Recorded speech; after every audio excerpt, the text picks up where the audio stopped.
The hunger didn't start in my stomach. It didn't start with the sharp, familiar pangs of a body demanding fuel. No, this was something different. It started in my dreams like a cold, hollow ache that sat right behind my ribs, pulsing in a slow, rhythmic cadence that matched the flickering of the pale neon light outside my window. I lived in District 4. It was a place of iron, glass, and perpetual twilight, where the air always carried the faint, metallic tang of ozone and the dry, recycled scent of filtered oxygen. In the district, no one was ever truly hungry. That was the great promise. The administration had solved the oldest problem of humanity. They had eliminated scarcity. They had perfected the biological machine. They had invented the feed. I woke up at precisely 3 a.m. The silence in my apartment was so absolute it felt physical, a heavy blanket of soundless air pressing against my eardrums. I lay there for a long moment, staring at the ceiling, watching the way the dim blue light from the street reflected off the ventilation grate.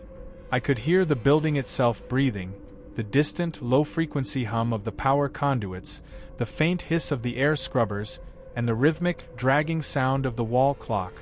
Thrum, click, thrum, click. My stomach felt like a lead weight. It was distended, firm to the touch, pushing against the waistband of my sleep trousers. By all physical metrics, I was gorged. And yet, that hole behind my ribs felt wider than ever. I swung my legs out of bed. The floor tiles were shockingly cold against my bare feet, a sharp, crystalline chill that traveled up my spine. I walked toward the kitchen, my movements slow and deliberate. Every floorboard seemed to groan under my weight, a low, wooden protest that echoed in the empty hallway. I reached the dispenser, a sleek, brushed metal unit embedded in the wall. I reached out, my fingers trembling slightly, and touched the cold surface of the activation pad. The machine whirred, a deep, mechanical groan that sounded like a tired, ancient beast waking up from a long slumber. I watched the status light blink, processing, calibrating, dispensing. A small, clinical hiss of air followed, and a tray slid out with a soft, metallic scrape. On it sat a block of the feed. It was a perfect cube, exactly 3 inches on each side. The color was that of a rainy sidewalk or a sunless sky, a flat, uninspired gray. It was smooth, slightly translucent, and felt unnaturally heavy when I picked it up. It had the texture of cold, dense wax. There was no smell. Not a hint of salt, not a whisper of sweetness, not even the bitter tang of a chemical preservative. It was perfectly, terrifyingly neutral. I sat at my small, laminate table.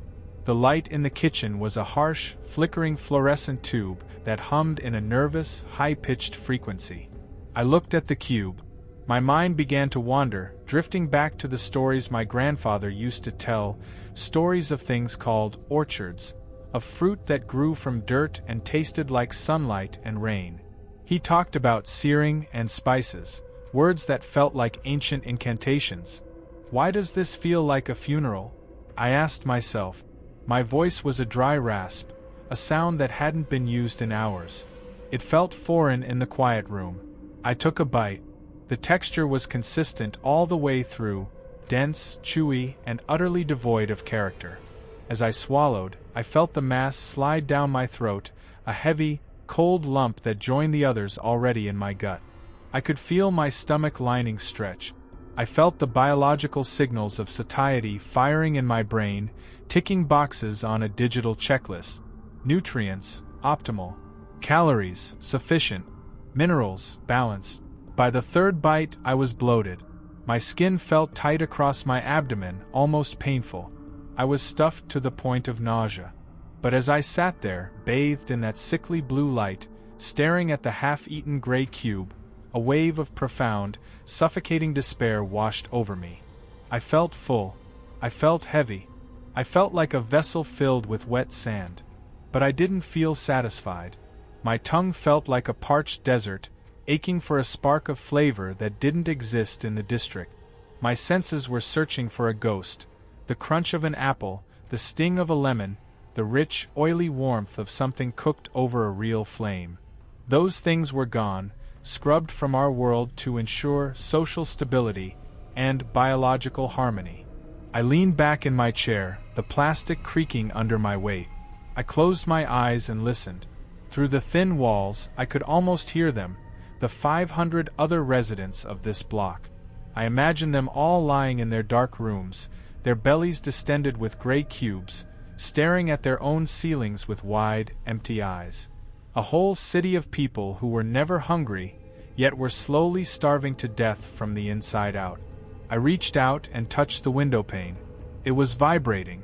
The whole city vibrated with that low-frequency hum, a subsonic lullaby designed to keep us calm, to keep us compliant, to keep us from asking why the feed felt like a slow-motion execution.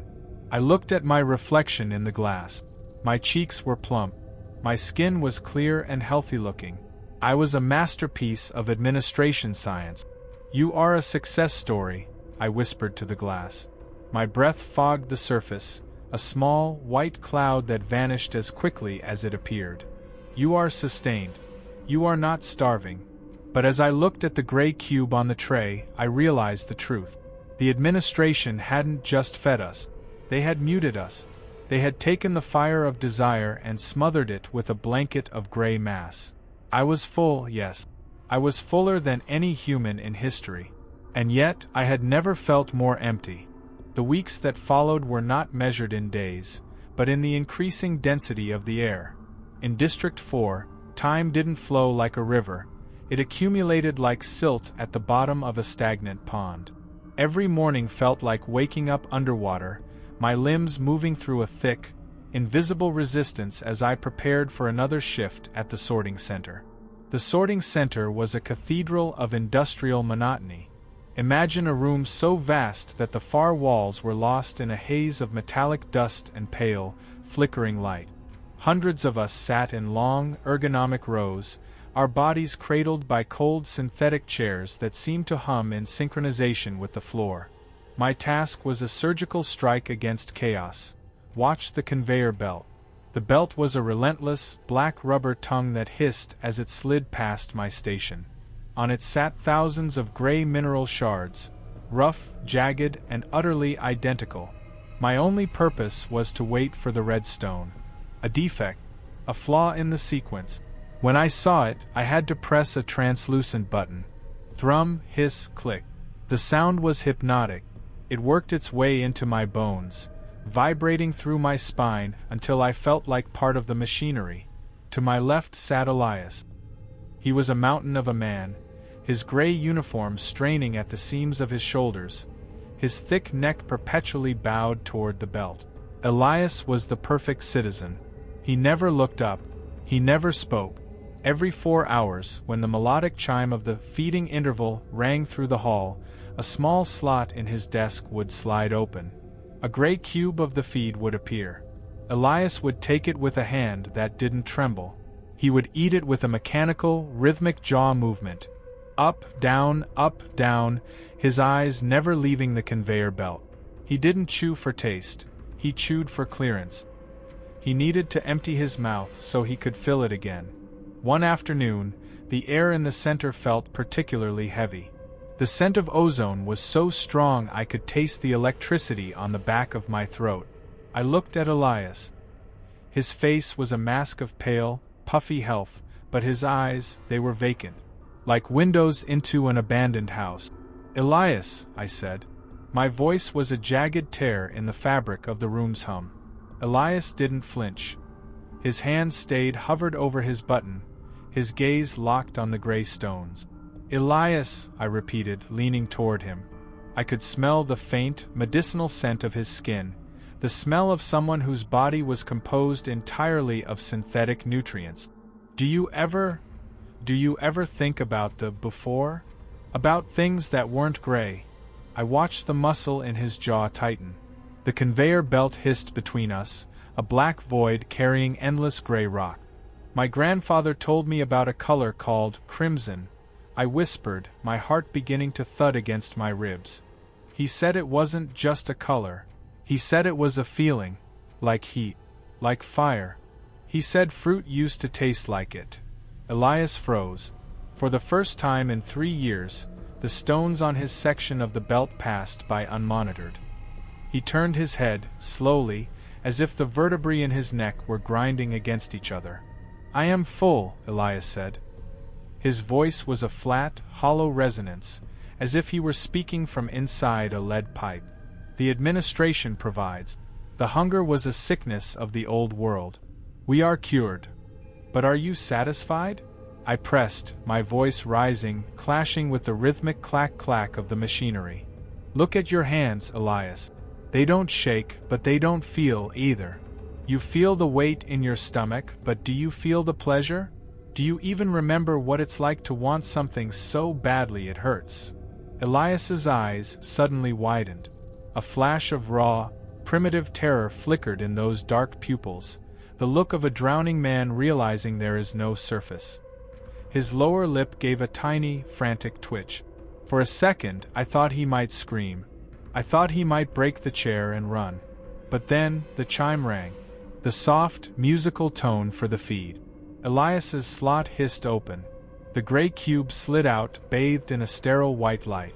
The terror vanished from his face, replaced by a terrifying, robotic calm. He reached for the cube. "The administration provides," he whispered, and he took a bite. I couldn't eat my cube that day. I watched it sit on my desk, a cold, gray monument to our stagnation. When the shift ended, I didn't go back to my glass cube of an apartment. I walked. I let my feet lead me away from the bright neon of the main thoroughfares, down into the veins, the narrow, dark alleyways behind the industrial blocks where the air scrubbers didn't reach. The air here was different. It was damp. It smelled of wet metal, old rust, and something else, something sharp and organic. I walked deeper, my boots splashing in shallow puddles of dark, stagnant water. Splash, pause, splash. I turned a corner and stopped. A woman was kneeling in the dirt between two massive, vibrating heat pipes. She was hunched over, her back a sharp curve of bone beneath a tattered uniform. She was scratching at a crack in the concrete with fingers that were stained a deep, dark brown. "Hello," I said. I stayed back, my hands raised. In the shadows, my own skin looked gray and ghost-like. She spun around with the speed of a startled animal. She was thin, impossibly, dangerously thin. Her collarbones stood out like knives. Her eyes were sunken, surrounded by dark circles of exhaustion. But in her hand she clutched something. A small, gnarled, twisted thing covered in clotted earth. "It's a root," she rasped. Her voice wasn't flat like Elias's. It was full of gravel and heat. A wild one. It broke through the foundation. It drank the runoff from the cooling towers. "It's bitter. It's full of dirt." She looked at me, and I saw a defiance there that made my breath catch. "You're starving," I said, my voice trembling. "There's a dispenser 3 blocks away. It's free.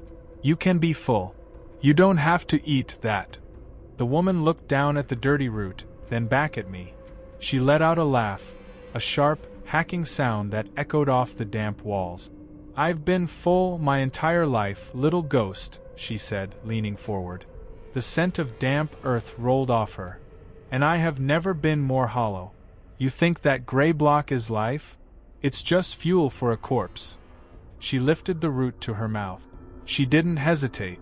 She bit into it with a force that made her jaw muscles cord. I watched her face in the flickering light of a dying street lamp. I saw her wince. I saw her eyes water from the bitterness. I saw her throat work as she forced the tough, dirty fiber down.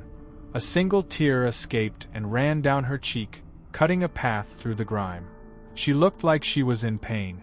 She looked like she was suffering. But then, she exhaled.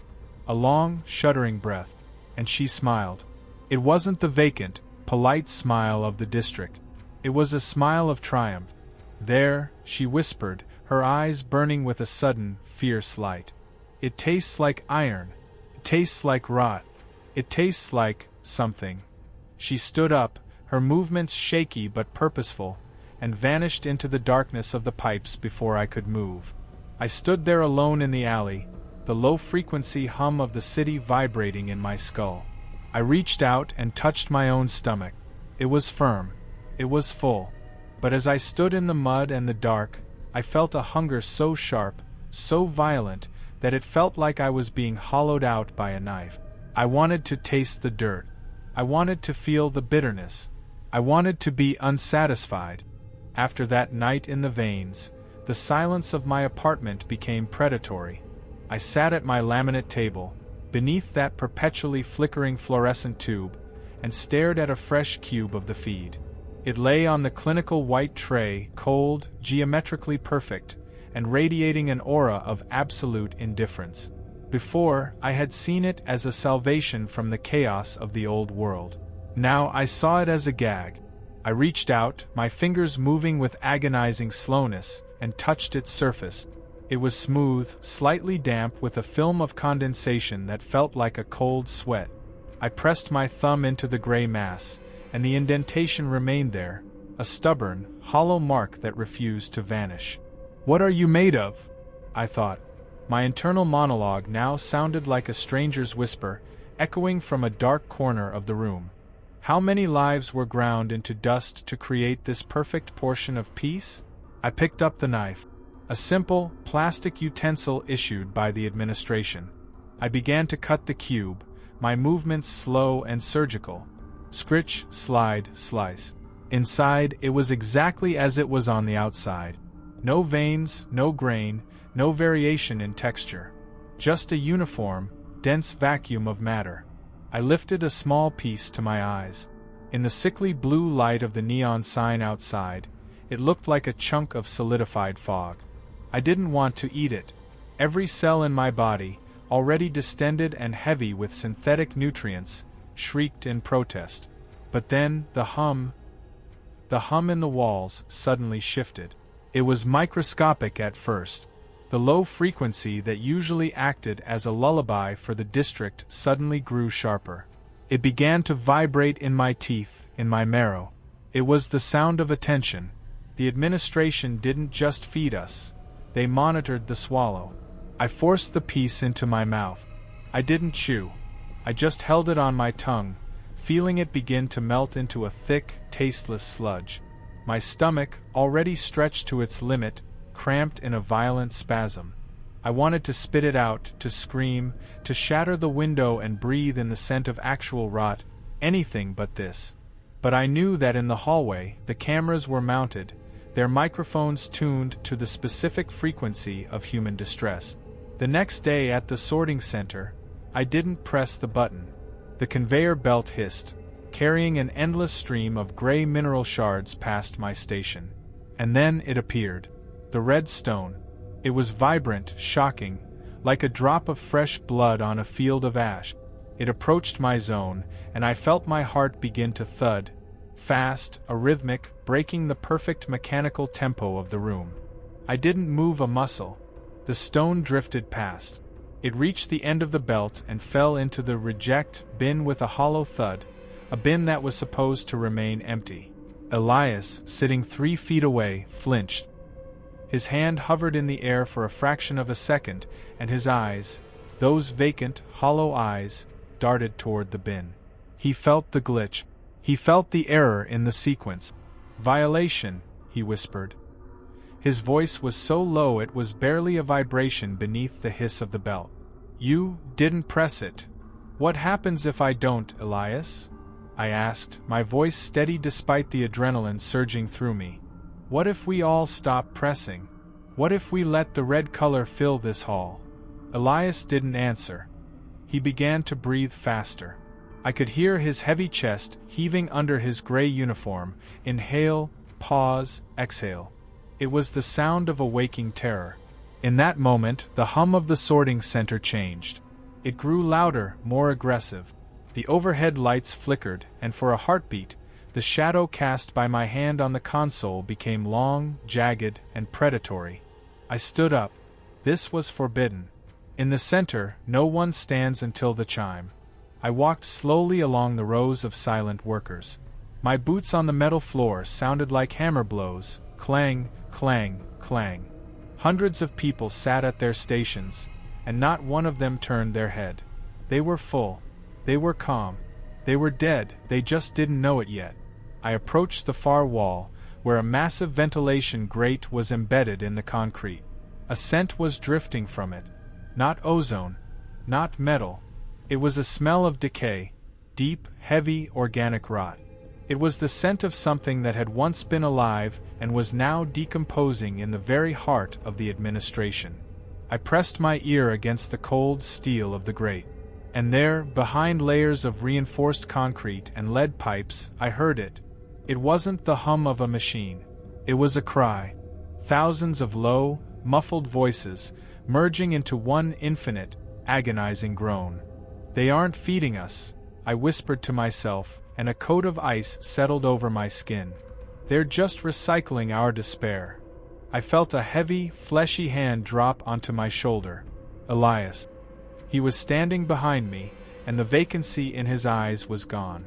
In its place was a look of pure, unadulterated pleading. "Sit down," he said, his voice trembling with a frantic, muffled energy. "Sit down and eat. Otherwise, they will make sure you never feel hungry again." I looked at him and saw a thin trickle of gray slime leaking from the corner of his mouth. He had just finished his cube. He was full. He was safe. And in that moment, I realized I couldn't stay full any longer. I had to purge this weight, even if it meant being hollowed out forever. The realization was a poison that the feed couldn't neutralize. Once you see the gray for what it is, a shroud rather than a shield, the body begins to reject the lie. I returned to my apartment, but I didn't turn on the lights. I sat in the darkness, the only illumination being the rhythmic, sickly blue pulse of the neon sign outside, casting long, skeletal shadows across my floor. My stomach felt like it was filled with wet concrete. The weight was unbearable. It wasn't just physical fullness. It was the weight of every silent compromise, every ignored red stone, and every tasteless year I had traded for stability. "Get it out," the whisper in my head hissed.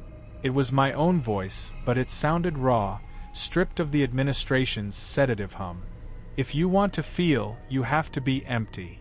I stumbled to the bathroom. The tiles were freezing, biting into my skin, but I welcomed the pain. It was sharp. It was real.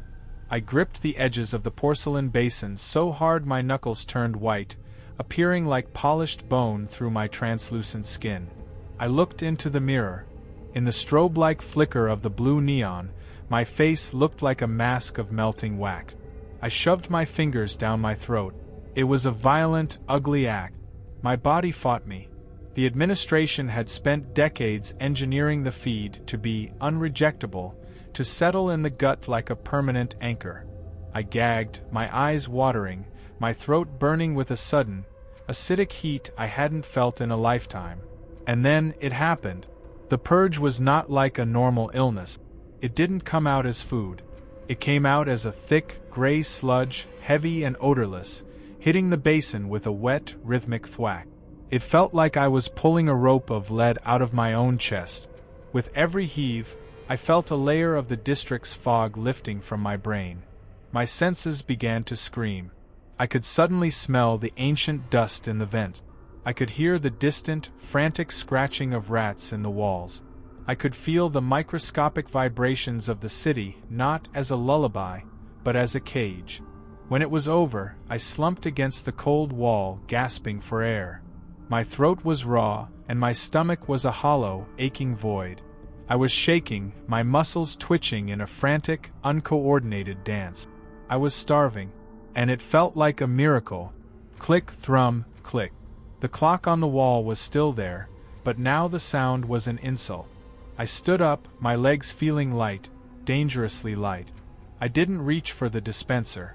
I reached for the maintenance hatch beneath the sink. Every apartment had one. It led to the gut, the labyrinthine network of pipes and chutes that carried the waste and the raw minerals through the building's skeleton. I pried the metal plate open with a screech of protesting iron. A blast of warm, humid air hit me.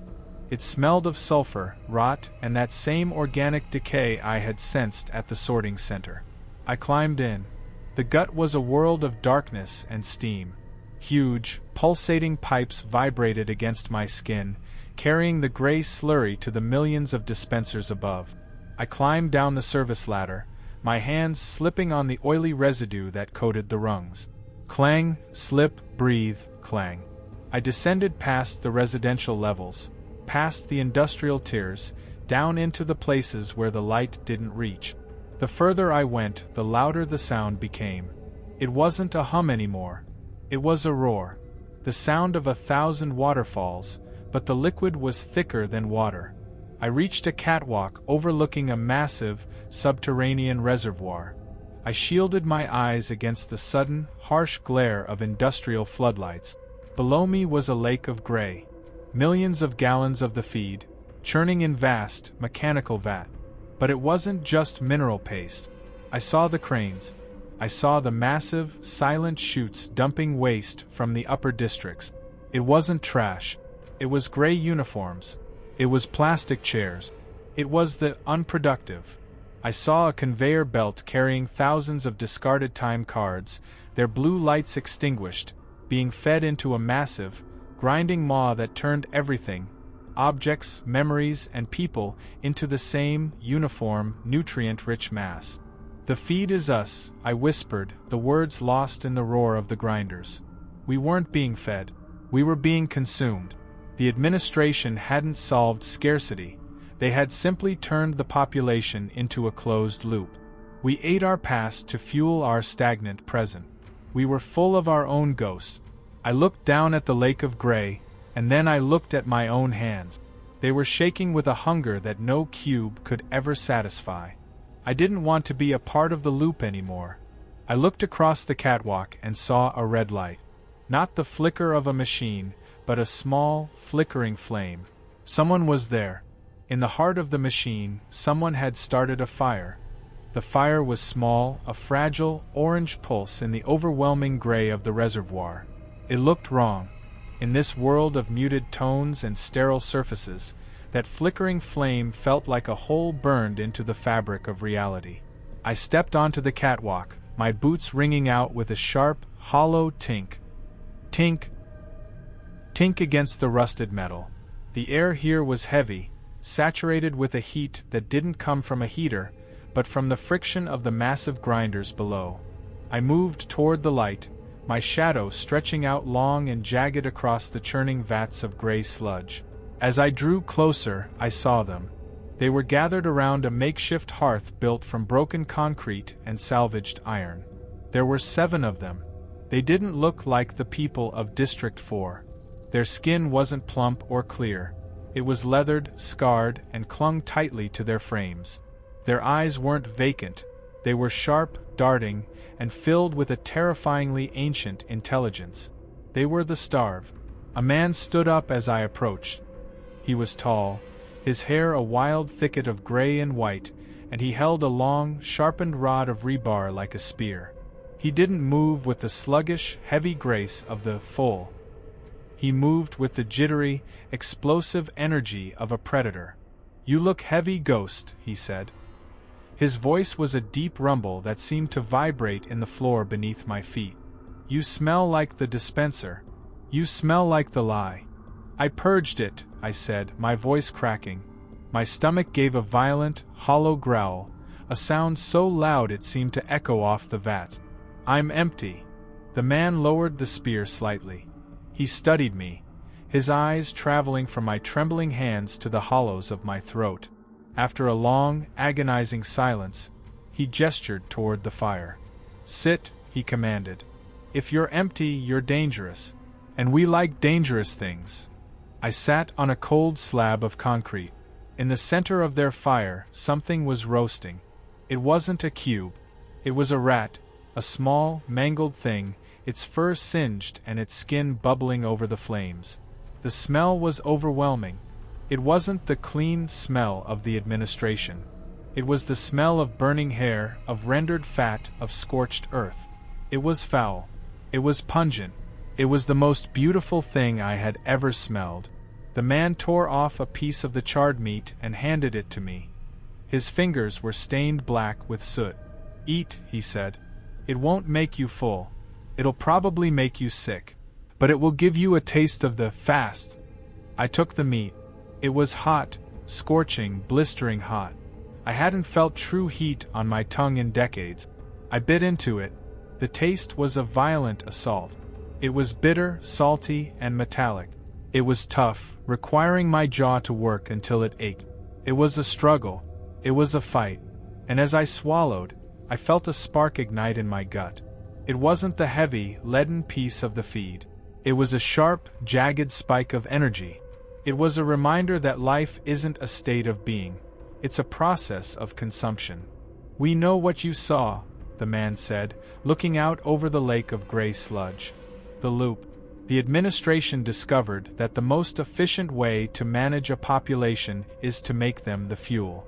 They grind our history, our failures, and our neighbors into a paste, and then they tell us we're lucky because we'll never be hungry again. How do we stop it?" I asked, the salt from the meat stinging the raw parts of my throat. The man smiled, and I saw that half his teeth were missing. "You can't stop the machine by breaking the gears. You stop it by changing the flavor." He pointed toward the massive intake pipes, the ones that carried the raw waste from the upper districts into the grinders. Next to them stood several canisters marked with a jagged, hand-painted red symbol. "That," he whispered, "is the antidote. It's not a poison. It's a concentrated dose of every flavor they've tried to erase. Bitterness, spice, acidity, fermented rot. If we dump it into the main vat, the feed won't change its nutritional value. It will still have the calories. It will still have the vitamins." He leaned in closer, the heat from the fire reflecting in his pupils. "But the people will taste it. For the first time in 100 years, the district will feel something other than fine. They will feel the bite of reality. And once you taste the truth, you can never go back to the gray." I looked at the canisters, then back at the thousands of miles of pipes above us. I thought of Elias.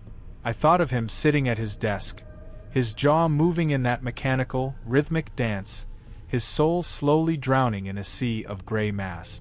"They'll panic," I said. "Good," the man replied, his voice growing cold. "Panic is just hunger that hasn't found a direction yet." I stood up. My body was weak, my heart was racing, and I was still starving. But for the first time since I was a child, I felt a purpose that didn't involve a conveyor belt or a button. "Let's change the menu," I said. The canisters were heavy, made of a dull, dented alloy that felt cold and vibrated with the stored pressure of a century's worth of forbidden sensations. We hauled them toward the edge of the primary intake, a massive, yawning steel throat that swallowed the slurry before it was pumped into the city's veins. "Ready?" the old man asked. He stood at the edge of the abyss, the flickering orange light of the fire casting a long, dancing shadow that made him look like a giant. I gripped the release valve of my canister. My palms were sweating, the moisture making the cold metal slick. I looked down into the churning gray lake below. It looked like a sea of liquid concrete, vast and suffocatingly silent. "Open the floodgates," I whispered. I turned the valve. With a violent, pressurized hiss, a jet of dark, viscous liquid erupted from the canister. It wasn't gray. It was a deep, bruised purple, almost black, and as it hit the air, the smell hit me like a physical blow. It was the scent of 1,000 forgotten things. Fermented vinegar, crushed peppercorns, the sharp sting of lemon rind, and the earthy, musk-heavy scent of wood smoke. The 7 of us stood there, pouring our concentrated defiance into the machine. The purple liquid swirled into the gray, marbling the lake like a bruise spreading across a pale limb. The grinders groaned, the sound pitch shifting as the new viscosity hit the blades. "It's in the system," the man shouted over the roar of the pumps. "In 5 minutes, it reaches the district. In 10, the world wakes up." I didn't wait to see the end from the depth. I climbed back up the service ladder, my muscles screaming, my lungs burning with the new, sharp air. I pushed through the maintenance hatch and stumbled back into my kitchen. The silence was gone. The wall clock was no longer just a thrum, click. It felt like it was hammering against the air. I walked to the window. Outside, the blue neon sign was still flickering, but the street below was starting to stir. It was the time of the morning feeding. I looked at my own dispenser. The status light turned green. Dispensing. The tray slid out. The cube was there. It looked the same, gray, smooth, waxen. But as I leaned in, I could smell it. A faint, sharp, acidic tang was rising from the mass. Through the walls, I heard the first sound. It wasn't a scream. It was a gasp. A sudden, sharp intake of breath from the apartment next door. Then, the sound of a tray hitting the floor. Clatter, crash. I stepped out into the hallway. Doors were flying open. People were stumbling out into the corridor, their faces no longer vacant. Their eyes were wide, watering, and wild. I saw a woman leaning against the wall, clutching her throat. She looked at me, her face contorting in an expression of pure, unadulterated shock. It bites," she whispered. Her voice wasn't a rasp. It was a living thing. "My tongue, it's on fire." I kept walking, heading toward the main elevators. I saw a man sitting on the floor, weeping. He wasn't crying because he was sad. He was crying because he had just tasted salt for the first time in 30 years, and the sheer intensity of the sensation had shattered his composure. I reached the lobby just as the morning shift was supposed to begin. The great hall of the district was a scene of beautiful, chaotic life. People weren't walking in lines anymore. They were grouped together, talking, shouting, coughing. Some were spitting out their feed in disgust. Others were staring at the cubes with a terrified, newfound hunger, eating small bites just to feel the sting again. I saw Elias. He was standing in the center of the plaza, a half-eaten cube in his hand. He wasn't moving. He was staring at the gray mass as if it were a strange, alien artifact. "Elias," I said. He turned. His eyes were red-rimmed and wet. He looked at me, and for the first time, he didn't say, "I am full." "It's bitter," he whispered. He took another bite, wincing as the flavor hit him. "It's so bitter, Henry. It hurts to eat." "I know," I said, feeling a strange, hollow lightness in my chest. "I'm still full," Elias said, looking down at his distended stomach. "My body is stuffed. But for the first time, I think I want more." The low-frequency hum of the city suddenly spiked. It became a screech, a desperate attempt by the administration to regain control through subsonic frequencies. But it was too late. The people were no longer compliant. The fullness had been broken by the flavor. A man near the entrance picked up a heavy metal trash bin and hurled it through the glass facade of the administration office. The sound of the shattering glass was the most delicious thing I had ever heard, sharp, jagged, and loud. The crowd surged. They weren't a mob yet, but they were no longer a herd. They were hungry. Not for calories. They had plenty of those, but for the friction of life. They wanted to feel the cold. They wanted to feel the heat. They wanted to be unsatisfied. I walked out of the broken glass doors and into the street. The sun was beginning to rise over the iron towers of District 4. It wasn't a dull, filtered light anymore. In my heightened, starving state, the light felt like a physical touch on my skin. I sat on the curb, the same place I had sat so many times before. My stomach was a deep, aching void. I was weak. I was tired. I was dangerously empty. I reached into my pocket and found a tiny shard of the charred rat meat the starved had given me. I put it on my tongue. The bitterness was there. The salt was there. The struggle was there. I closed my eyes and listened to the city wake up. The shouting, the glass breaking, the sound of thousands of people finally feeling the weight of their own existence. I felt absolutely terrible, and I have never been more satisfied.